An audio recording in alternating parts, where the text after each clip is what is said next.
என்னோட ரொம்ப நாள் ஆசை எனக்கு நிறைவேறிடுச்சு. நம்ம பிஸ்னஸ்க்குன்னு தனியாக விசிட்டிங் கார்ட்ஸ் எல்லாம் அடிச்சு கொடுக்க போகிறோம். நான் வந்து சின்ன வயசுலேருந்தே ரொம்ப ஆசைப்பட்ட ஒரு விஷயம் இது.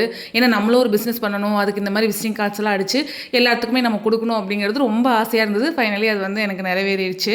நம்ம பேக்கிங் பிஸ்னஸ்க்குன்னு தனியாக வந்து விசிட்டிங் கார்டெல்லாம் அடிச்சு விசிட்டிங் கார்ட்ஸ் எல்லாம் அடிச்சதே நம்மளோட பிஸ்னஸை வந்து இன்னுமே டெவலப் பண்ணணும், நிறைய பேர்த்துக்கு நம்ம வந்து இந்த மாதிரி பிஸ்னஸ் பண்ணுறோம்னு தெரியணுங்கிறதுக்காக தான் நம்ம வந்து விசிட்டிங் கார்டே அடிச்சது. இப்போ வந்து ரீசெண்டாக 2-3 கஸ்டமருக்கு வந்து நான் கேக் டெலிவரி பண்ணியிருந்தேன். அவங்க வந்து எங்கிட்ட உங்ககிட்ட விசிட்டிங் கார்டு இருக்கா, இருந்தால் கொடுங்க, என்னோட ஃப்ரெண்ட்ஸ் ரிலேட்டிவ்ஸ் கிட்ட எல்லாம் கொடுக்குறேன், அவங்க வந்து ஆர்டர் இருந்தால் சொல்லுவாங்கன்னு சொல்லி சொன்னாங்க. நான் இன்னும் விசிட்டிங் கார்டு அடிக்கல, நம்பர் தான் இருக்குது அப்படின்னு சொல்லி அவங்ககிட்ட சொன்னதுமே அவங்க சொன்ன ஒரே வார்த்தை, நீங்கள் சின்ன பிஸ்னஸ் பண்ணுறதா இருந்தாலும் சரி, பெரிய பிஸ்னஸ் பண்ணுறதா இருந்தாலும் சரி, ஃபஸ்ட்டு விசிட்டிங் கார்டு அடிங்க. விசிட்டிங் கார்டு அப்படிங்கிறது உங்களோட பிஸ்னஸ் க்ரோத்துக்கு ரொம்பவே வந்து ஹெல்ப்ஃபுல்லாக இருக்கும் அப்படிங்கிற மாதிரி சொல்லியிருந்தாங்க. அவங்க சொல்கிறது உண்மை தான். ஏன்னா நான் எங்கே ஆர்டர் கொடுக்க போனாலும் சரி, இல்லை இந்த மாதிரி பிஸ்னஸ் ஸ்டார்ட் பண்ணிருக்கேன்னு சொன்னாலும் எல்லாரும் கேட்குற ஃபஸ்ட் கேள்வி விசிட்டிங் கார்டு இருக்கா, இதை தான் வந்து அப்போ தான் நான் முடிவு பண்ண சீக்கிரம் நம்மளும் வந்து நம்ம பிஸ்னஸ்க்கு தனியாக விசிட்டிங் கார்ட்ஸ் வந்து அடிச்சணும்னு சொல்லிட்டு இப்போ ஃபைனலி நம்மளோட பிஸ்னஸ் பேர்லேயே நம்மளுக்குன்னு தனியாக விசிட்டிங் கார்ட்ஸ் எல்லாமே வந்து அடிச்சாச்சு.